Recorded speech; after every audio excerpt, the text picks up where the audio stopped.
श्रीमद् भागवत महापुराण षष्ठ स्कंद 7वां अध्याय।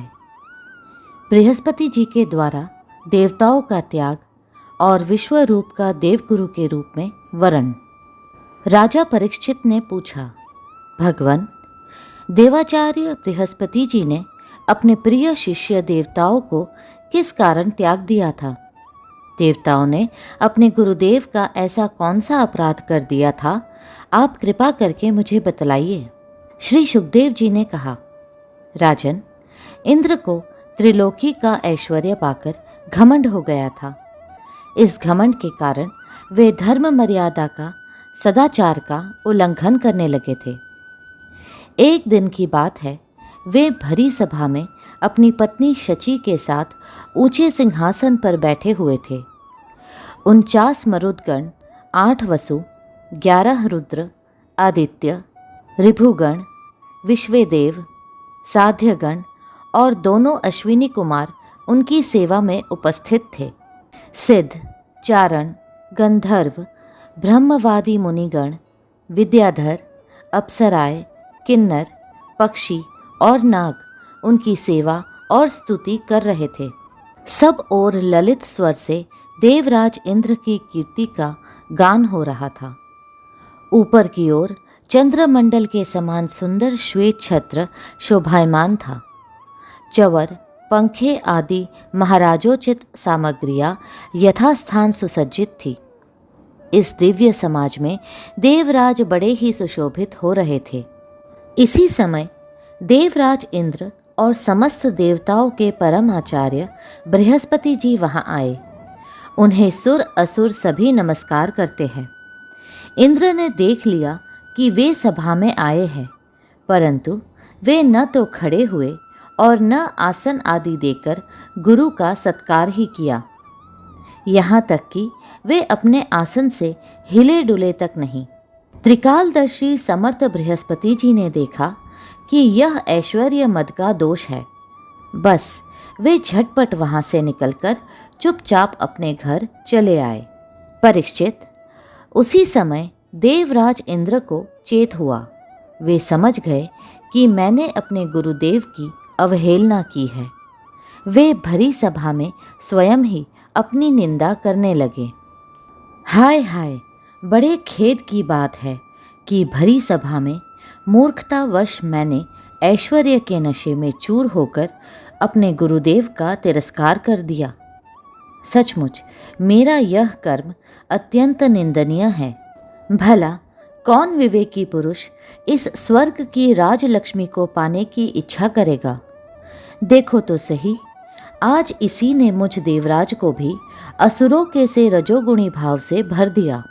जो लोग यह कहते हैं कि सार्वभौम राज सिंहासन पर बैठा हुआ सम्राट किसी के आने पर राज सिंहासन से न उठे, वे धर्म का वास्तविक स्वरूप नहीं जानते।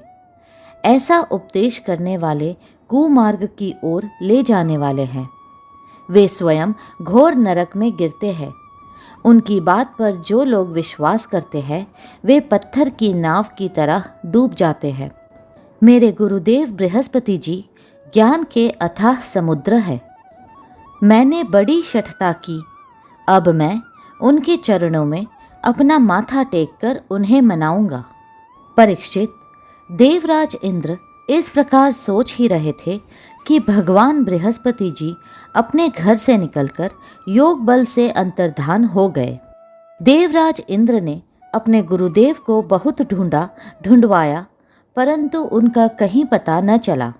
तब वे गुरु के बिना अपने को सुरक्षित न समझकर देवताओं के साथ अपनी बुद्धि के अनुसार स्वर्ग की रक्षा का उपाय सोचने लगे, परंतु वे कुछ भी सोच न सके।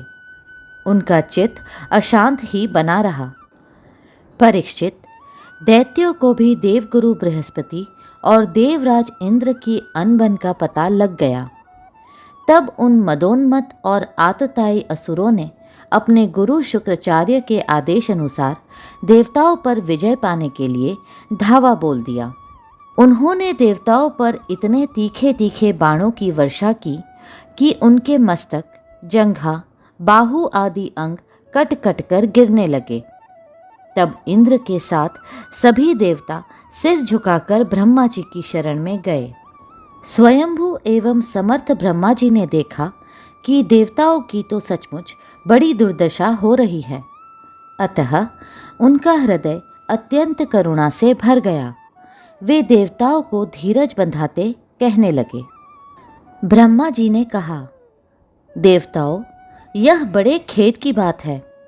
सचमुच तुम लोगों ने बहुत बुरा काम किया। हरे हरे, तुम लोगों ने ऐश्वर्य के मद से अंधे होकर ब्रह्मज्ञानी, वेदज्ञ एवं संयमी ब्राह्मण का सत्कार नहीं किया। देवताओं, तुम्हारी उसी अनीति का यह फल है कि आज समृद्धिशाली होने पर भी तुम्हें अपने निर्बल शत्रुओं के सामने नीचा देखना पड़ा। देवराज, देखो, तुम्हारे शत्रु भी पहले अपने गुरुदेव शुक्राचार्य का तिरस्कार करने के कारण अत्यंत निर्बल हो गए थे, परंतु अब भक्ति भाव से उनकी आराधना करके वे फिर धन जन से संपन्न हो गए हैं। देवताओं, मुझे तो ऐसा मालूम पड़ रहा है कि शुक्राचार्य को अपना आराध्य देव मानने वाले ये दैत्य लोग कुछ दिनों में मेरा ब्रह्मलोक भी छीन लेंगे। भृगुवंशियों ने इन्हें अर्थशास्त्र की पूरी शिक्षा दे रखी है। ये जो कुछ करना चाहते हैं उसका भेद तुम लोगों को नहीं मिल पाता। उनकी सलाह बहुत गुप्त होती है। ऐसी स्थिति में वे स्वर्ग को तो समझते ही क्या है, वे चाहे जिस लोक को जीत सकते हैं। सच है, जो श्रेष्ठ मनुष्य ब्राह्मण, गोविंद और गौओं को अपना सर्वस्व मानते हैं और जिन पर उनकी कृपा रहती है, उनका कभी अमंगल नहीं होता। इसलिए अब तुम लोग शीघ्र ही त्वष्टा के पुत्र विश्वरूप के पास जाओ और उन्हीं की सेवा करो। वे सच्चे ब्राह्मण, तपस्वी और संयमी है। यदि तुम लोग उनके असुरों के प्रति प्रेम को क्षमा कर सकोगे और उनका सम्मान करोगे तो वे तुम्हारा काम बना देंगे। श्री सुखदेव जी कहते हैं, परीक्षित, जब ब्रह्मा जी ने देवताओं से इस प्रकार कहा तब उनकी चिंता दूर हो गई। वे त्वष्टा के पुत्र विश्वरूप ऋषि के पास गए और उन्हें हृदय से लगाकर यों कहने लगे। देवताओं ने कहा, बेटा विश्वरूप, तुम्हारा कल्याण हो। हम तुम्हारे आश्रम पर अतिथि के रूप में आए हैं। हम एक प्रकार से तुम्हारे पितर हैं, इसलिए तुम हम लोगों की समयोचित अभिलाषा पूर्ण करो। जिन्हें संतान हो गई हो उन सत्पुत्रों का भी सबसे बड़ा धर्म यही है कि वे अपने पिता तथा अन्य गुरुजनों की सेवा करें। फिर जो ब्रह्मचारी है उनके लिए तो कहना ही क्या है। वत्स, आचार्य वेद की, पिता ब्रह्मा जी की, भाई इंद्र की और माता साक्षात पृथ्वी की मूर्ति होती है। इसी प्रकार बहन दया की, अतिथि धर्म की, अभ्यागत अग्नि की और जगत के सभी प्राणी अपने आत्मा की ही मूर्ति अर्थात आत्मस्वरूप होते हैं। पुत्र, हम तुम्हारे पितर हैं। इस समय शत्रुओं ने हमें जीत लिया है। हम बड़े दुखी हो रहे हैं। तुम अपने तपोबल से हमारा यह दुख, दारिद्र्य, पराजय टाल दो। पुत्र, तुम्हें हम लोगों की आज्ञा का पालन करना चाहिए। तुम ब्रह्मनिष्ठ ब्राह्मण हो, अतः जन्म से ही हमारे गुरु हो। हम तुम्हें आचार्य के रूप में वरण करके तुम्हारी शक्ति से अनायास ही शत्रुओं पर विजय प्राप्त कर लेंगे। पुत्र, आवश्यकता पड़ने पर अपने से छोटों का पैर छूना भी निंदनीय नहीं है। वेद ज्ञान को छोड़कर केवल अवस्था बड़प्पन का कारण भी नहीं है। श्री सुखदेव जी कहते हैं, परीक्षित, जब देवताओं ने इस प्रकार विश्वरूप से पुरोहिती करने की प्रार्थना की तब परम तपस्वी विश्वरूप ने प्रसन्न होकर उनसे अत्यंत प्रिय और मधुर शब्दों में कहा। विश्वरूप ने कहा, पुरोहिती का काम ब्रह्म तेज को क्षीण करने वाला है, इसलिए धर्मशील महात्माओं ने उसकी निंदा की है। किंतु आप मेरे स्वामी हैं और लोकेश्वर होकर भी मुझसे उसके लिए प्रार्थना कर रहे हैं। ऐसी स्थिति में मेरे जैसा व्यक्ति भला आप लोगों को कोरा जवाब कैसे दे सकता है? मैं तो आप लोगों का सेवक हूँ। आपकी आज्ञाओं का पालन करना ही मेरा स्वार्थ है।